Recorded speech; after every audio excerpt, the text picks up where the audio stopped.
Fala galera, como vocês estão? Bem-vindos a mais uma recapitulação do Roteiro Team. O título da lição dessa semana foi Roubando a Deus, e o verso para memorizar está lá em Atos, no capítulo 5, os versos 1 e 2, e diz assim: Entretanto, certo homem chamado Ananias, com sua mulher Safira, vendeu uma propriedade, mas em acordo com sua mulher reteve parte do preço e, levando o restante, depositou aos pés dos apóstolos.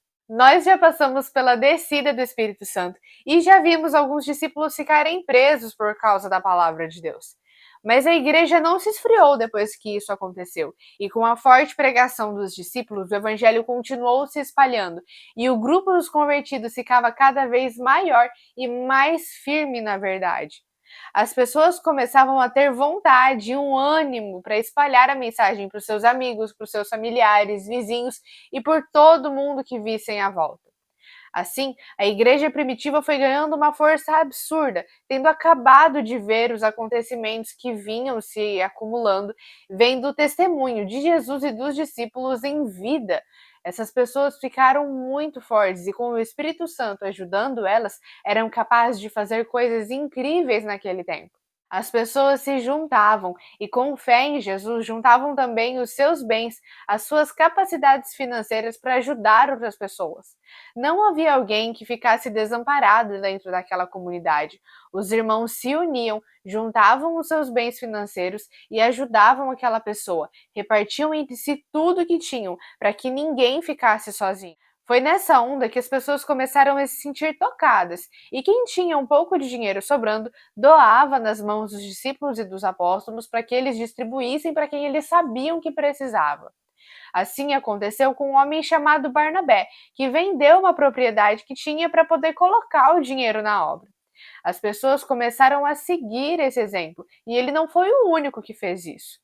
Mas como nós vimos na história dessa semana, nem todo mundo fazia com o coração puro. E a história de hoje nos traz um casal, Ananias e Safira, que após a sua conversão, muito emocionados, decidiram seguir o exemplo de Barnabé. Mas ao ver a grande quantia de dinheiro em mãos, decidiram entre si ficar com uma parte, mesmo tendo prometido doar toda a quantia para os apóstolos. Chegando na frente deles, decidiram dizer que aquela era sim a quantia total e mentiram para o Espírito Santo na frente de todo mundo. Deus não deixou barato e entendeu que precisava dar um recado à sua igreja. Aquele tipo de ação não seria permitida, muito menos aquela glória de ser ajudante na obra de Deus seria dada a um casal tão hipócrita. Assim, o fim deles foi trágico, primeiro o marido e depois a esposa. Alguns podem pensar que foi muito forte aquele castigo, mas Deus sabia o que estava fazendo. Eu convido vocês agora a imaginar comigo. Qual teria sido a motivação daquele casal para fazer a promessa da doação daquele dinheiro a Deus? Será que, ao se converterem, o Espírito Santo tocou no coração deles e decidiram colocar aqueles bens na mão do Senhor? Ou será que eles acharam muito bonita a ação de Barnabé e queria que as pessoas olhassem para eles com tamanha admiração, tanto quanto olhavam para o seu irmão na fé Barnabé? O que será que aquele casal tinha em mente? Será que era algo nobre? Ou será que simplesmente era uma vontade de parecer bom aos olhos do resto da igreja? Nós não temos exatamente a certeza de qual foi o pensamento inicial, mas aconteceu que eles prometeram algo ao Espírito Santo que tinham capacidade de cumprir, e quando chegou a hora, decidiram mudar aquilo. Uma promessa do Espírito Santo não pode ser desfeita, ainda mais de uma maneira mentirosa. Chegaram para os discípulos dizendo que haviam sim vendido aquele terreno e separado todo o dinheiro para a obra de Deus. Não apenas desistiram do juramento feito a Deus, como tentaram enganar aqueles que eram ministros da sua obra. Isso não estava correto.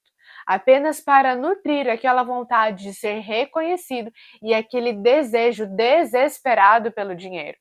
Quando puseram as mãos no dinheiro da venda da propriedade, o seu coração se inflou de tal maneira que desistiram completamente da doação e da promessa que haviam feito. Eu preciso que você entenda que o problema não era eles não quererem doar o terreno, mas a circunstância em que eles haviam se posto. Eles poderiam completamente ter vendido a sua propriedade, ficado com o dinheiro, se não tivessem prometido e separado aquela quantia a Deus. E o outro problema foi o fato de terem mentido. Deus não ordena necessariamente que você venda tudo que tem para a obra, mas uma vez a promessa feita, ela deve ser cumprida. E uma vez que você tenha dito, isso deve ser verdade. A mentira é algo muito recorrente na Bíblia e Deus é bem claro quanto a isso. Os mentirosos, assim como os assassinos, não estarão no reino dos céus. Os enganadores e os hipócritas não fazem parte daqueles que Deus escolheu para ser o seu povo no final dos tempos. Nós não podemos ser mentirosos. E tá muito enganado quem pensa que mentira é só aquilo que você diz contrariando a verdade. Muito daquilo que você faz, daquilo que você mostra às outras pessoas, pode ser mentira se não estiver em coerência com aquilo que é correto. Se você promete fazer uma coisa e não faz, se você diz ser uma coisa e não é, se você vai à igreja sempre, assumindo ser cristão, mas não tem Cristo em seu coração, todas essas são formas de mentira. A falsidade de identidade ou até mesmo aquela manipulação que nós às vezes damos para nos safar ou nos sair bem em alguma situação. Tudo isso é mentira e Deus odeia a mentira. Deus odeia quem engana e quem age com falsidade. É uma coisa horrível que pode tirar o céu de você. Muitas vezes nós tentamos esconder as nossas mentiras com meias verdades, mas isso não funciona. Só deixa mais difícil do Espírito Santo entrar em nosso coração e nos convencer do pecado. Ananias e Safira tiveram a coragem de mentir na frente de Pedro e insistir naquilo. Pedro não estava provocando eles ou criando uma armadilha quando perguntou se aquele era de fato o valor total da propriedade vendida. Ele estava dando uma oportunidade para que eles reconhecessem e mudassem de atitude e confessassem o seu erro. Era a última oportunidade daquele casal de conseguir a vida. Mas aquele casal se recusou a fazer isso.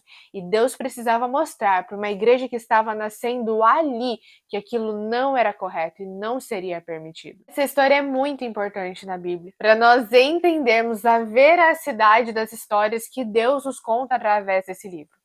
Muitas vezes, quando alguém escreve uma história, ou quando um povo escreve a história de sua nação, eles costumam a dizer as coisas boas que aconteceram e promover aquilo que aconteceu de bom. Mas a Bíblia também revela o que aconteceu de errado e as pessoas mal intencionadas que surgiram em pontos legais da história, como acontece aqui na história da igreja primitiva. A Bíblia conta, sim, que a igreja estava crescendo e que as pessoas estavam se unindo com bons objetivos, mas não esconde o que aconteceu de ruim e as pessoas que, com aparência de cristãos, fizeram coisas para desagradar o Senhor. A Bíblia diz que isso deveria acontecer por toda a história da igreja. Afinal, em nenhuma época nós, o povo de Deus, ficaríamos livres dos ataques do diabo. E se nós mesmos não prestarmos atenção, nós podemos ser aquelas pessoas que mancham a história da igreja. Podemos ver que Satanás não se cansa, e enquanto Cristo não voltar, apesar da sua vitória na cruz, a sentença de Satanás não vai ser completamente cumprida. E ele tem todo esse tempo para agir nas pessoas que permitirem a sua entrada na vida delas. Veja o que a Bíblia diz lá em Efésios 6, no verso 12. Porque a nossa luta não é contra o sangue e a carne, mas sim contra os principados e potestades, contra os dominadores deste mundo tenebroso, contra forças espirituais do mal nas regiões celestes. E Pedro continua nessa ideia. Lá em 1 Pedro, no capítulo 5, verso 8, diz assim: Sede sóbrios e vigilantes. O diabo, vosso adversário, anda em derredor, como o leão que ruge procurando alguém para devorar. Nós temos que ser cuidadosos e não esquecer do nosso foco, que é Cristo e a missão de levar o evangelho às pessoas. Precisamos ter em mente que problemas vão acontecer e que, apesar da bênção de Deus sobre a igreja, pessoas mal intencionadas e hipócritas virão. E nós temos que nos guardar para não fazer parte desse grupo, mas também para não nos deixar desanimar por pessoas que não estão fazendo aquilo que é correto. A Bíblia conta com detalhes como foi o crescimento daquela igreja e as bênçãos que nós podemos ter para nós hoje se seguirmos o exemplo daquelas boas pessoas que iniciaram a obra. Nós devemos ser fortes e generosos como eles. Jesus também já ensinava no seu ministério aqui na Terra que a generosidade também é um dom de Deus para a pregação do Evangelho. Ele já dizia que era melhor dar do que receber e que nós tínhamos essa missão de Deus para ajudar as outras pessoas. Jesus não simplesmente chegava com a palavra de Deus, mas também atendia às necessidades físicas das pessoas, para que elas pudessem entender que Deus se importa com você não apenas na nova vida, mas também com aquilo que você está passando agora. Deus é sensível e te ama ao ponto de se importar com as dores e com os sofrimentos que você tem ainda neste mundo. Nós, como cristãos, também precisamos ter essa sensibilidade e mostrar Jesus através dos nossos atos de bondade para com as pessoas. Nós precisamos ter esses gestos de maneira genuína e não simplesmente querer aparecer como o casal da história fez. Precisamos que Jesus verdadeiramente nasça em nossos corações e assim as nossas ações serão boas naturalmente e a vontade de ajudar e servir ao próximo virão como fruto do Espírito que vive em nós. Conta a história que um homem, depois de batalhar muito, um homem chamado John D. Rockefeller, ficou bilionário. Ele se esforçou muito durante a sua vida e sacrificou muito da sua força e da sua mente para conseguir aquele status. Ele tinha muito dinheiro. Mas aconteceu que tanto ele se esforçou em conseguir dinheiro que aos 53 anos a sua saúde já tinha ido embora. Com 53 anos, ele estava todo debilitado, seu corpo e sua mente não aguentavam mais. Afinal, ele nunca havia sido feliz, mesmo com tanto dinheiro, mesmo sendo considerado para alguns como uma pessoa que venceu na vida. John não tinha essa mesma perspectiva e estava acabado quando ouviu dos médicos que só duraria um ano mais. Daquele jeito, ele não viveria até os 80 ou 90 anos. Mesmo com tanto dinheiro e podendo comprar tudo o que quisesse, a sua saúde, a sua vida não era algo que ele podia comprar. John agora, mesmo podendo pagar qualquer restaurante da cidade, estava vivendo à base de uma dieta de leite e bolachas salgadas. Algo horrível, e ele realmente não entendia, mesmo com tanto dinheiro, por que ele não conseguia achar a felicidade. Foi então que ele pensou: eu já vou morrer mesmo, que pelo menos esse dinheiro seja útil. E começou a fazer doações e gastar grande parte da sua fortuna, doando para escolas, hospitais e instituições de caridade. Ele gastou muito do seu dinheiro, coisa que jamais imaginaria fazer em uma ocasião normal. Mas como ele já não iria durar muito mesmo para aproveitar aquele dinheiro, decidiu que era a melhor coisa a se fazer.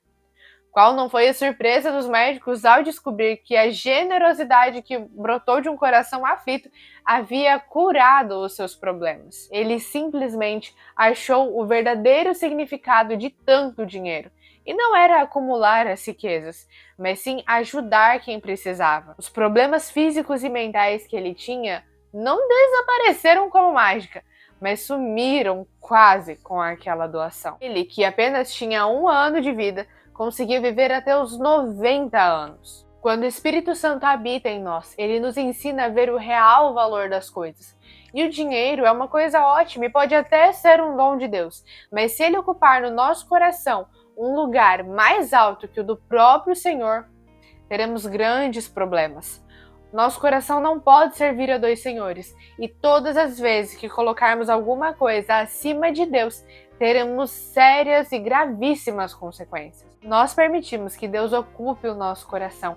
Ele nos ensinará a maneira correta de agir e seremos generosos pela natureza de Deus, pelo poder de Cristo em nossas vidas.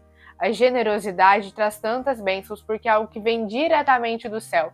É algo que nós, como seres humanos pecadores, não temos inerentemente ao nosso caráter, mas é presente de Cristo para nós aqui na Terra.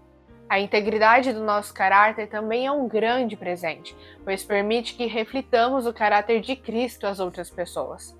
Sendo pessoas verdadeiras, realmente firmes na palavra do Senhor, podemos ensinar de maneira correta e de maneira a testemunhar para as outras pessoas a real diferença que Cristo faz em nossas vidas. Precisamos hoje Buscar ser pessoas mais fiéis àquilo que realmente somos, realmente mostrar aquilo que está por dentro e não criar uma camada bonita de cristão para que as pessoas vejam, e sim ser cristãos valorosos para Deus, reais ferramentas de Cristo. Um homem chamado Will Rogers uma vez disse que nós devemos viver de tal forma a ponto de não nos envergonharmos de vender o papagaio da família para o fofoqueiro do bairro. Será que você conseguiria fazer uma coisa como essas? Se alguém vivesse dentro da sua casa com você, conseguiria enxergar em você a mesma pessoa e o mesmo Cristo que você prega na igreja? Nós precisamos ser verdadeiros e não mentir até na nossa maneira de agir, e ser generosos a ponto que as pessoas vejam o amor de Cristo em nós. Eu te convido essa semana para prestar atenção no que você anda fazendo, naquilo que você anda pensando e decidir se você ainda não precisa pedir mais uma vez que o Espírito Santo habite em você e faça uma limpa naquilo que está te atrapalhando de ser mais parecido com Cristo. Eu te convido a estar aqui na próxima semana para que a gente possa estudar juntos mais uma semana do Roteiro Teen e assim aprender mais sobre o exemplo da igreja primitiva da época dos apóstolos. Eu espero você aqui e até lá!